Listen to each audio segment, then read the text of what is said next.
Hey everyone, welcome to another video. Today we're going to talk about the complete story of Dark X-Men, written by Steve Fox. But before we dive into the story, I want to say thank you for watching my videos and leaving great thoughtful comments down below to help the channel grow. For without all your help, I wouldn't be doing this. And I'm happy to be bringing some value to my viewers, thank you. So with that said, this issue opens with Madelyne Pryor having a dream of a life stolen from her. Now after the events of the Dark Web storyline, she is whole again. But her dreams take her instead to the crooked pathways of Limbo, her infernal realm of power. Now one thing you have to understand about Limbo is it reflects its ruler, so it does not surprise Madelyne that this in-between dimension burns with the flames of envy and wrath, for those traits have consumed most of her hard existence. But just as things were going as expected, something surprising happened, for Limbo's sulphurous landscape gave way to chilled air and a scent of pine and fresh snow. But the crazy part about this whole thing was that she recognizes this location from long ago, but before she could explore she was quickly awakened by her lover, Alex Summer, aka HAVOK. So with that said, we skip over to the Limbo Embassy in New York, weeks after the Hellfire Gala massacre. And upon waking up we see Alex making his way to the window, for the protesters have gotten an early start today. Now the reason why this is going on is because the Limbo Embassy is seen as a partner to the Krakoan nation, which is a big no-no following the events of the gala. So as the two look out the window, we see the protesters in full swing as a child walks the streets with a Nimrod doll. Now the reason why Nimrod and the rest of Orcus haven't knocked down the embassy's doors is because the US government still honors Limbo's sovereignty as an embassy. And because they are still considering it an embassy, Madelyne is able to use her establishment as a sanctuary. So as the two make their way through the breezeway, HAVOK points out that most of the mutants hiding here came months ago to escape the stifling atmosphere of Krakoa. Because most of the mutants within these walls are mutants that couldn't blend in with society, much like the villains and the Morlocks who lived in the tunnels. Now despite Pryor's safe status and security, she for some reason feels like something was off about Orcus's claims, and was dead set on knowing the truth, even though Alex was tired of pleading with her every day about the topic. Because from Alex's perspective, they just nearly dodged a bullet by surviving the gala. And given how tense the world is, HAVOK prefers to lay low and avoid picking a fight against the entire world. But just because the entire world was satisfied and eating up Orcus's claims, didn't mean Madelyne would just go along with it. Because even though she wasn't alive during Xavier's parasitic twin annihilation of Genosha, didn't mean she didn't hear stories about it. For she was told it was quite traumatic for telepaths though, because sensing so many lives extinguished at once sent shock waves through the astral plane. So because of that, she created her own demon cerebro that went by the name Mercy Crown. Now the purpose for her using it was to investigate the night Nimrod assaulted the gala, because the only death she felt that night was Jean's demise. So, since one death was felt, whatever Orcus has done was not an extinction level event, but rather a slaughter of a handful of mutants. Because deep down, Pryor knows that there are mutants somewhere out there, and she would do everything within her power to find them. So with that said, following this we transition over to Queens, New York, when a kid by the name of Benny comes to visit his friend Buddy, but when Benny arrived, Buddy's father ended up answering the door. And without any hesitation he allows Benny to come in and go downstairs with his daughter. Now the dad described the two friends' relationship, both Benny and Buddy, as being thick as thieves, as well as having been through a lot together. But just as he was about to order them pizza, he realized he forgot to ask his daughter what toppings she wanted. So without suspecting anything, he proceeded to go downstairs to ask, but before he gets there, we transition to the basement where Benny is revealed to be a young mutant by the name of Carmen Cruz, who as you all know, is a member of the Children of the Atom. So with that said, Carmen proceeds to use her shape-shifting ability to return to her normal form. Now one of the reasons why Carmen showed up that night is to inform her friend that she just came from visiting Gabe, and while she was there, she learned that he found a guy on the dark web selling Genosha power inhibitors that could hide mutants from Orcus. But despite that good news in hand, things were about to go right, for Buddy's dad walked in on their conversation. So with that shocking revelation, the dad wasted no time in reporting what he saw to Orcus. Because Orcus told the public if you see something, report it, which was exactly what he did. And within moments, Orcus arrived on the scene, ready to take Carmen in by force, and the only thing the dad could say for himself was to make sure they don't hurt his daughter. So Orcus immediately swarmed the basement and within seconds took Carmen prisoner.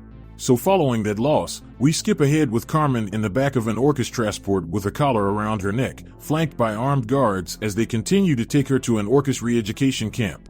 But on the next page, we could tell they didn't make it far, for Gambit used his mutant powers to blow their tires. So as the transport flips and crashes, Angel proceeds to open the doors in an attempt to save Carmen.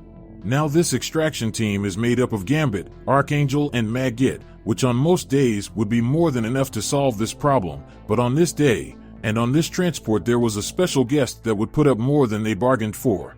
Because from out of the back of the transport a robotic of Wolverine jumps out and impales Angel through his stomach, taking him out of the fight. So with the fight on, Gambit and his team realized that this was about to get worse, for Orcus reinforcements have arrived. Now we also get to learn the identity of this android, because the Orcus captain let it be known that this android Wolverine goes by the name Albert. And Albert was given to them by a contractor who picked him up in Macau along with a psychotic little girl, which they had to scrap, due to her being too feral. So with Gambit and his team being completely surrounded and outgunned, Gambit let it be known that their main goal is to protect Carmen at all costs. But just before that happened, Azazel appeared out of nowhere and started to bamf around the battlefield, taking out Orcus members one at a time. For Madelyne Pryor and reinforcements have arrived, for her X-Men were here. Now this team had HAVOK, Azazel, Zero, and Plate, and Madelyne herself. So just like that the battle was on, and both sides were going at it. But in a moment of weakness, HAVOK tells Madelyne not to commit any unnecessary killing, which left him wide open for an attack from Albert. For Albert drove his claws into HAVOK's neck, badly hurting him, so much so that Madelyne ordered Azazel to teleport her team alongside Albert back to the embassy, but in a grave error, they left behind Angel's body, for Orcus to take and use as they wished. Which they did, for they took Angel's body to an Orcus black site to most likely experiment on to further their goals. But see, that isn't the only thing we find out, for it is revealed that they also have the one true Goblin Queen within their possession. So with that said, issue number 1 of the Dark X-Men comes to an end. Which leads us to issue number 2 of Dark X-Men. So in the wake of Orcus's relentless anti-mutant campaign, Madelyne Pryor has assembled her own team to seek out and protect mutant refugees, with their most recent recruits being GIMMICK, Gambit, and Maggot, who Madelyne saved from Orcus's capture. But unfortunately, even though Madelyne and her team succeeded in getting them out, the battle ended with Archangel and HAVOK losing their lives. And while Madelyne was able to revive HAVOK using her dark magic, Archangel's body ended up falling into the hands of Orcus. So with that said, issue number 2 opens with a dialogue stating how there are few worlds throughout the multiverse in which Madelyne Pryor lived a simple life, but there are also several realms in which she ascends to power. Now one such Madelyne was feared by many, for corrupting many different types of magic to the point where she was drawn into a conflict that spanned all universes. But ultimately she barely survived, as Madelyne Pryor often does. So with that defeat, she was sent into exile on a different Earth where she ended up fighting the X-Men and lost. And as her final banishment after that battle, she was cast down into the deep depths of limbo. So when Orcus's research unit discovered her in the forgotten corners of this timeless realm, there was nothing left that resembled the young woman who once bore the name Madelyne Pryor, and all that remained was the creature known as the Goblin Queen. So with that said, we skip ahead to the current day in an undisclosed Orcus black site, where we pick up with Angel's body being given to the Goblin Queen following the events of issue number 1. And apparently, this was all according to Orcus and the Goblin Queen's plan, for they asked if she had all that was required to put the asset into the field. In which she replies by saying yes, her fallen angel will fly again soon. So with the Goblin Queen and Orcus up to no good, we jump over to the Limbo Embassy earlier that day, with Alex bleeding out on the table as Madelyne Pryor tried to do whatever she could to keep him alive. Because following the events of the Hellfire Gala, they no longer have the 5 to resurrect them in case of emergencies. So in order to keep Alex alive, she has to use her telekinesis ability to keep his blood from flowing outside of his neck. So with the race against the clock on, Gambit walks into the room and asks if he could be of any service to help in this situation. In which an annoyed Madelyne slams the door directly in Gambit's face, because with stakes like this on the line she couldn't afford any distractions. So with Madelyne's decision widely known, we get to see a confrontation break out between Maggot and Azazel. Now the reason why they are fighting is because Maggot feels some type of way about Angel's body being left behind for Orcus to take. But see, Gambit unfortunately had to step in between the two and agree with Azazel about the likelihood of Warren's body remaining there. Because at the end of the day, all of them were fully aware of the consequences if they were to fail. So with the odds slim to none and everyone disagreeing with him, Maggot was forced to stand down in frustration.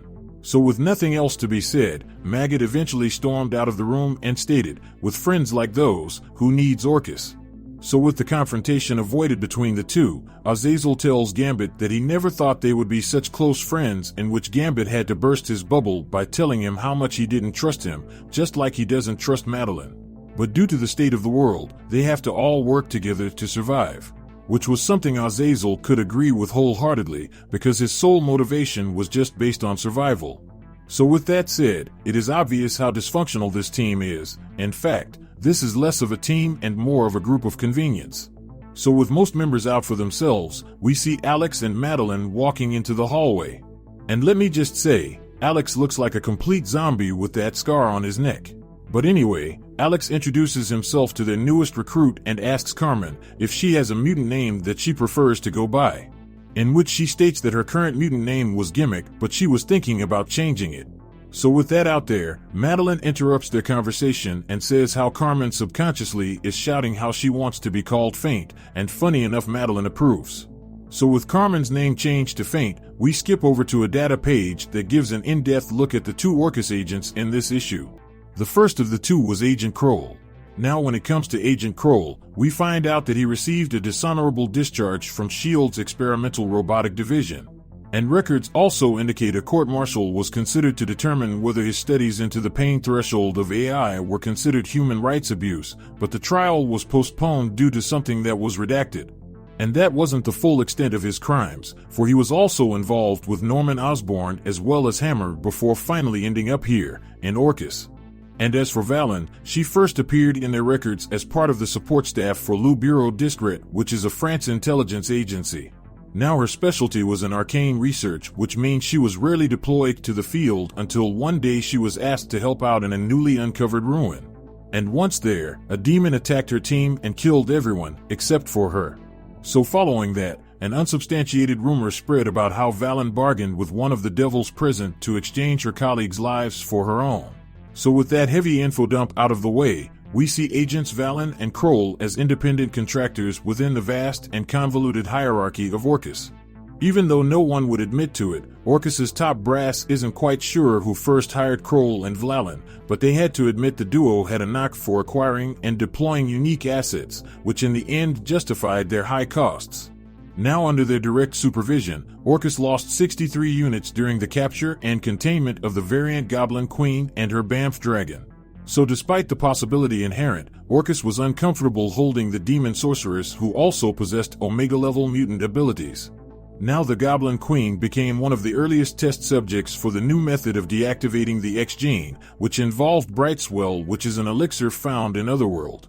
So with that said, the Goblin Queen cackled as they injected her, for she claimed to have long ago outgrown her mutant powers. Which is a huge deal, so much so that Agent Valen knew this was no idle boast, for she could taste the inferno power surging off her newest acquisition. And as for Kroll and Valen's personal files, as we have seen, they are heavily redacted even by the secretive standards of the agencies that feed into Orcus. However, it is known that Valen specializes in the arcane while Kroll's area of expertise is cybernetics. And speaking of that, we see the body of LCD disassembled on the table but still fully operational. Now, for those who don't know who LCD is, she was the friend of Albert, the Wolverine robot sent to attack the Dark X-Men in the previous issue. And because of their closeness, Elsie tells Kroll that when Albert finds out about this he will rip him apart piece by piece. But see, Kroll didn't care about her words, for Kroll could access the black box within Albert. And because of that, he was able to see and hear everything Albert was seeing and hearing clear as day. Now on a side note, Zero was able to fuse himself with Albert, which was completely random. But anyway, during the team argument, Maggot gets fed up and once again storms out of the room for the lack of treatment for Warren's body. So with everything going chaotic, the remaining members of Madelyne's Dark X-Men made their way to her Mercy Crown in order to search for more mutants in need. Now during their interactions, we find out that while Xavier's invention is psychic in nature, while her Mercy Crown mainly traffics in souls. And through that connection, Madelyne can feel all the mutants that need their help. And on this page, we get to see mutants like Bishop, Iceman, Emma, Mystique, and etc. all doing their solo stories. Which implies that at any time, Madelyne can reach out and contact any of these cells whenever she wants.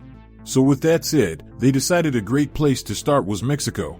So with Azazel bamfing the team in, they decided to be dropped off close enough not to spook the female mutant they were after.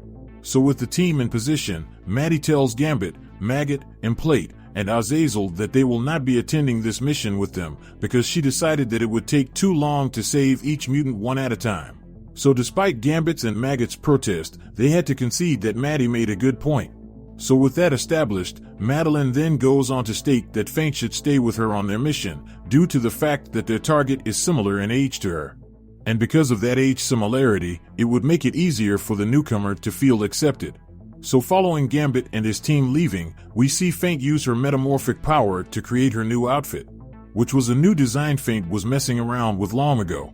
So with that out there, we see Maddie and her team setting off on their mission to save their target. So while that is going on, we transition over to the South Asian Sea, just outside of Madrypor, with the leader of the Marlocks, Callisto, sitting on top of the vessel. Now the only reason they survived the Hellfire Gala was because, on that night, Callisto and her people were simply too far at sea to reach a gate in time when Charles tried to compel them with his psychic command. So with a huge block of mutants displaced, like I said earlier, Callisto is once again forced to be the protector of her people, but see, despite her title, even she could not stop Death himself. So with adrenaline pumping through her body, she tells her people to get down as a mysterious figure comes crashing through their ship. And like a blade, everyone who remained standing was cut clean in half. So with bodies scattered across the vessel, Maggot, Gambit, and the rest of their team bamf onto the scene only to see the corrupted angel floating before them. So with that said, issue number 2 of the Dark X-Men comes to an end. Now following that conclusion, we transition over to issue number 3. So with that said, this issue opens up with the evil angel going toe-to-toe with Plate as Maggot helps the Morlocks make their escape. So with the battle waging on, the team quickly realized that whatever this creature is, their friend, Warren, is no longer in there. So with the decision made for them, Calypso dived right into the action, ready to defend her people. So with the team trapped between a rock and a hard place, Gambit was forced to come to terms with the fact that taking out his once friend was the only play they had. So with the fight heating up, we jump over to Mexico, with Madelyne, Alex, Albert, and Faint looking for Marisol Guerra. But when they get there, they quickly notice that Guerra wasn't about to welcome them with open arms. But despite her non-willingness to welcome them, Alex didn't want their first impression to be guns blazing either, especially because he didn't want to leave Guerra and her people unprotected. So right when they were trying to formalize a plan, Zero just so happened to mention that some years ago he overran her whole town with cyborg zombies. And right on cue, one of the defenses that Guerra had in place ruptured and spilled out dangerous spores. So in a race against the clock, each member of the team was incapacitated with the exception of Faint, because with the help of her mutant ability she was able to manifest a mask to protect her from the gas. Now the slumber brought on by the spores is fast and absolute. Now Alex's summer dreams reflect a mind burdened with unaddressed issues, while Kenji's dream was free of worry. And as for Madelyne Pryor's nightmares, they hardly faze her at all, because in her normal life, she had already lived through it.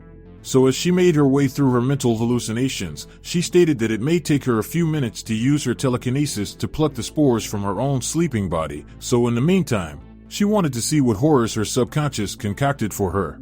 So the next page we see each member foaming from the mouth as Faint stood alone. So with little options left available to her, she found it best to leave them all behind for the time being, despite feeling wrong about it. Because her goal was to reach Guerra in hopes of talking her into undoing her biological attack. So as Faint journeys deeper into the mushroom, we transition back to the death boat, with Gambit having a word with Azazel. Because at this moment in time, Azazel wanted nothing to do with this fight, but see, that is of little concern to our Cajun friend. Because Gambit let Azazel know that today he will be an X-Man, whether he wanted to or not. So with the choice made for Azazel, he decided to bamf Gambit right above the evil Warren. And right when Gambit made contact with his once friend, he briefly told him that he was sorry for what he was about to do, and proceeded to use his ability to disintegrate him. So with the battle over, we fast forward just a little bit ahead to Gambit letting Calypso know that Madelyne's Limbo Embassy might be the best place to go if they need a place to lay low at. Because, as of right now, the government still recognizes its borders. So with the offer extended, unfortunately, Calypso decided to turn it down, despite being extremely thankful for their help. Now, the reason why she turned it down was because the Morlocks are used to fending for themselves and avoiding trouble, so with them being tied to the embassy, a bigger target may be placed on their backs. So right as the team prepared to set off, Maggot decided to speak up and reveal how he was planning on staying with the Morlocks. So with that going down, we transitioned back to our problem in Mexico. Because when we get there, we see how Faint is making her way through the mushroom-infested town while having a small conversation with Guerra. And while they're talking, she is trying her best to convince her that their team isn't as bad as they may look, and they actually have a safe place available for her if she needs it. But that is when she lets our hero know that she doesn't need their safe space, because she was able to convert this city into a real safe place for her and the mutants she protects. Because long ago, she visited Krakoa and she liked it, but the only problem was that there were very few gates located in her home country of Mexico. So with a lack of accessibility for her people to get to Krakoa, she put it upon herself to ensure their safety. So as the two young mutants continue their conversation, we jump back over to Madelyne on the ground waking up to see a creature created in last issue making its move. But with Madelyne being as powerful as she is, she was barely able to avoid the first assault from the creature. So the battle on and danger lurking around, Madelyne's next move was to immediately wake up the rest of her team. So with their defenses up, Madelyne went on to do some deep diving in the creature's mind, just to find out that this creature is indeed a Kurt Wagner, but not the one they know. And as for its humanity, that had been consumed and the only thing left is its pure animal instincts. So with Zero and Albert trying their best to hold it back, the creature just seemed a little too fast for them.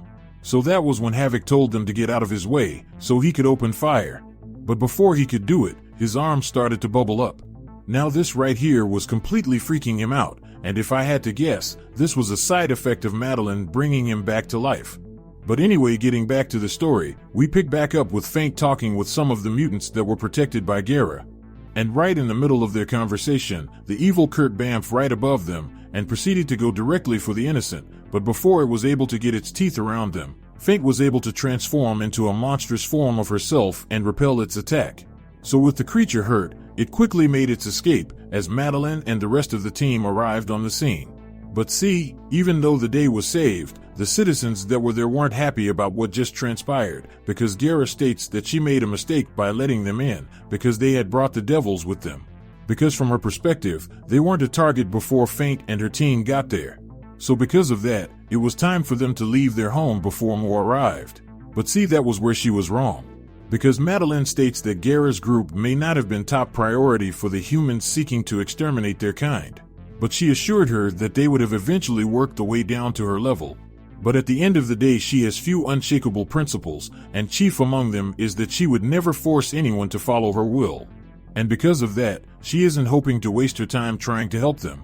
So with the rejection made clear, Madelyne and her team exit the city in hopes of finding more mutants deserving of their aid. So with the team gone, we jump over miles away to an Orcus Black site. And once we get there, we see one of the Orcus higher-ups tell the Goblin Queen that one asset was destroyed and another was wounded. All while Madelyne's team suffers not a single casualty. And considering the Goblin Queen's effective efforts isn't producing tangible anti-mutant results, the Goblin Queen decided to turn her attention and switch her approach to something closer to Madelyne's home, someone like Ben Reilly. So with that issue coming to an end, we transition over to issue number 4, and when we get there, we see both Gambit and Rogue on top of a rooftop in a deep embrace under the night sky. For both of their current allegiance falls on two different teams, but yet both purposes are the same. And that is to help mutants wherever they can. So with the two reunited, Rogue tells her love, Gambit, she doesn't trust Madelyne, and doesn't like the idea of leaving Gambit alone in the Limbo Embassy much longer. Which is something Gambit could completely agree with. But in his own words, he had to admit that she and her team are doing a lot of good for a lot of mutants. Gambit then goes on to say that Maddie has her own witchy ways of finding mutants. Now, not everyone accepts the embassy invitation, but enough do. And to our Cajun friend, that is enough to keep him around and doing what needs to be done. Now, on a side note, Gambit goes on to explain the current state of the entire team, starting with Implate and Azazel, and how Azazel's contract with Implate is starting to wear thin. And as for Zero, it is still a little weird seeing Zero attached to a robotic version of Wolverine. And as for Faint, he describes her as having a lot of attitude in a petite frame, and how Madelyne is currently playing teacher to her. And finally, Gambit brings up how HAVOK is falling apart due to Madelyne's resurrection.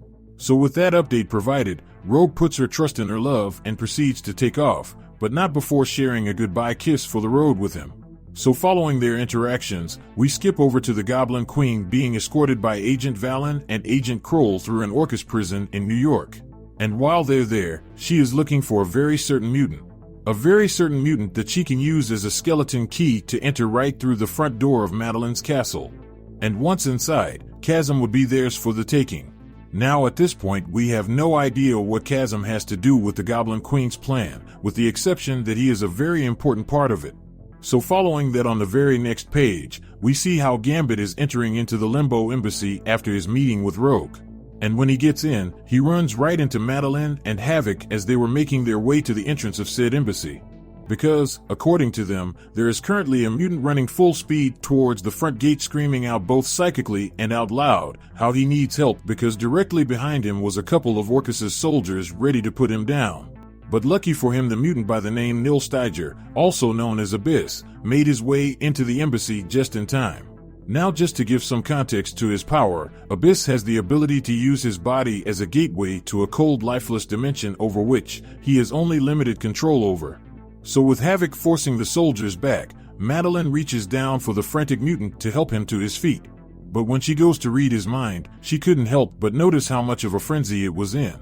So when Madelyne asked what they did to him, he could only respond by saying she made him a weapon. And at that moment his mutant ability activated and proceeded to suck in Madelyne, Gambit, HAVOK, and Zero. So with most of the Dark X-Men team trapped within Abyss, an Orcus strike team consisting of Agent Valen, Crow, a platoon of hitters, and the Goblin Queen emerged from armor vehicles ready to do their worst. So with them entering the front door, Azazel watches from above, calculating his next moves, because according to him, he is currently at a crossroads. So with the door open and the fight on, the mutants within the embassy attempted to put up a fight, but unfortunately, the Goblin Queen was on a whole other level. So with the mutants outmatched, some attempted to flee, but before they could get away, the Banff Beast was there to cut off their escape. So one by one each mutant started to get cut down in a horrific fashion with no end in sight. So with the kill team making their way up the stairs, the hellstorm of bullets shredded every mutant in their path. So with Limbo's prison unprotected, Agent Valen started an incantation to open the portal to Chasm's cell. But before she could get it fully open, Webb shot out and took down 2 soldiers. So with the door open, Chasm made his move and spun into action, and while he was doing his thing, he made sure to point out that he wasn't locked away long enough to forget what the flower on their shoulder actually meant. Because he states that just because he isn't a hero, doesn't mean he is a monster. He then goes on to say, if you're here to try to recruit me to get back against mutants because one locked me up, then they can turn back around and return from where they came. Because just because he has a problem with a few mutants doesn't mean he hates them all. So with that said, Crow points out how they would like to offer him a chance to strike back at his jailer, and if they team up together they will be able to kill Madelyne Pryor today. But that was when Chasm tells him to stop it right there, because he is not interested in what they are trying to sell him. Because he has had enough goblins to last a lifetime. Now with his position made clear, Ben turns right back around and proceeds to re-enter his prison. Following that, we transitioned outside with the 2 Orcus's soldiers hovering over Abyss, and before they knew what hit them, out of nowhere, Azazel and Implate bamps right over them and proceeded to take out both soldiers. So with both soldiers down, we find out that Abyss is one of Azazel's sons. And Azazel then goes on to say, please forgive him if his prodigies have begun to blur over the centuries. Azazel is fully aware he had been a poor parent because fatherhood had never been his forte, and if he was honest, he just used it as a means to an end. So with his son in his arms, he then goes on to say how it is a privilege to be with his child when it truly counts. Because the very next thing he does is snap his neck. So with Azazel killing his child in cold blood, the rest of the team was quickly released. Now on a side note, Madelyne points out how she hoped Azazel knew that doing that would free them, in which Azazel pretends to have known the outcome the whole time. But anyway, he then goes on to tell her that there is a much more worthy recipient of her anger inside the embassy that looks a lot like her. Now with everything hitting the fan, the Goblin Queen grabs hold of Feint in hopes of finding the location of Madelyne's cerebro, in which of course our hero refuses to tell her anything. So with that out the way, Madelyne and her team made their way into the embassy only to see all their hard work piled up as a throne of blood for the Goblin Queen to sit. Because according to the Queen, this is Madelyne's opportunity to submit or die, because this is her eviction notice. So with that out there, issue number 4 goes to an end, as we move on to issue number 5. Now following that, we open up with both sides in an all-out battle. Madelyne and her team are holding nothing back as they collide headfirst with the Goblin forces. With HAVOK laying down cover fire, Azazel bamfs around the battlefield picking off targets one at a time. So with all that going on, Madelyne goes straight for the Goblin Queen, and upon reading her mind she discovers that the Goblin Queen allowed Orcus to neuter her mutant ability. But see, this is something that does not really faze the Goblin Queen, because she states that she had long outgrown her mutant powers. And in return of giving up her ability, these Orcus fools let their guard down around her. Which is a huge mistake, because throughout her life, she lived in many different limbos, and through her travels, she had mastered the arcane arts to a level that Madelyne could only dream of. So the information out there, Madelyne goes on to say the Mercy Crown is not a weapon, but instead a tool used to rescue mutants. But see, the Goblin Queen sees things a little different. Because the Goblin Queen says that this device can touch all mutant souls on Earth and perhaps beyond. And she doesn't need to look into Madelyne's mind to know why she made something like this. Because from her perspective, if Orcus was to fall, Scott Summers and all his other good little mutants will need new threats to keep them busy. And because of that, she believes that she made the Mercy Crown so that when the X-Men inevitably turns on her, she can use this weapon to sniff them all out if need be. So with the horns removed, she proceeds to put the crown upon her head and states that she has been across many universes, and in all of them, Madelyne Pryors are born to suffer. And to the Goblin Queen, this concept is a soul constant. And the only way they ever overcome the suffering is by seizing the power themselves. Which is why she is currently there, because despite what everyone believes, Orcus hasn't broken her, because she is doing as she wishes. And she hasn't come there to unseat Madelyne on Orcus' behalf, but rather she came there to recruit her, to help her wage war against the world. So following that, we skip over to Agent Crow preparing to go into battle with Zero and Albert, but the crazy part about it is Agent Crow was using a weapon made of LED's head. So with things about to kick off, Albert remembered his old friend and lunged towards the Orcus agent with claws out straightened. And in a blink of an eye, the weapon was used and an explosion went off, and when the smoke was cleared, Albert, Zero, and LED stood victorious as the agent was reduced to a pile of bones and blood. So with one agent down, we transition over to Agent Valen running for her life while calling out to her demon who promised to protect her. But unfortunately, his cries fell upon deaf ears, for Azazel was stalking her from the shadows ready to strike. So as he grabbed her, he stated that Valen probably sold her soul to the first devil who crossed her path, which was a bad idea, because there's always a bigger, badder wolf. And before she knew it, he bamfed her into a wall, killing her on the spot. And as for his servant, Implate, he was hard at work fighting off the bamf beast from earlier. And when he was backed against the wall, he asked for Azazel to step in and help, but to his dismay, Azazel didn't lift a finger and left him to his own fate. But in a twist of fate, Template tossed the creature towards Azazel, and before he could react, the creature proceeded to rip his body clean in half, which effectively ended Implate's family debt with Azazel. So with his Luger clear, Implate proceeded to walk out of the battle, for he didn't care about anyone there to begin with. So with that coming to conclusion, we skip back over to Madelyne Pryor talking to the Goblin Queen about how she nearly conquered the world twice. And each time she was about to accomplish her goal, the X-Men defeated her, and Scott, Jean, and Alex always welcomed her back. But see, this was nothing new to the Goblin Queen, for in her long life she has done the same. And at the end of her journey, she still felt that she could only rely on herself. And just like that, she sent a wave of energy towards HAVOK, which knocked him off his feet. So with Madelyne Pryor's love knocked out, she had decided she had enough and released a wave of energy of her own, which paralyzed everybody in their tracks. Well, when I say everyone, I'm referring to everyone with the exception of Albert, because with this temporary pause, Albert took this opportunity to cut Zero off of his body. So getting back to the main story, the now frozen Goblin Queen then goes on to further entice Madelyne to take her crown and to obliterate her false attachments. And together, they can use Limbo as a gateway to gather more Madelynes like themselves and rule everything. So with the offer given, Madelyne Pryor takes a moment to think. Madelyne states that every time she wears the Mercy Crown, she could feel the power just beyond her fingertips. And if she really wanted to, she could reach out and grab every last soul like a fragile little bird and squeezed. So just as her hand interlocks with the Goblin Queen, Faint calls out for her teacher to wait.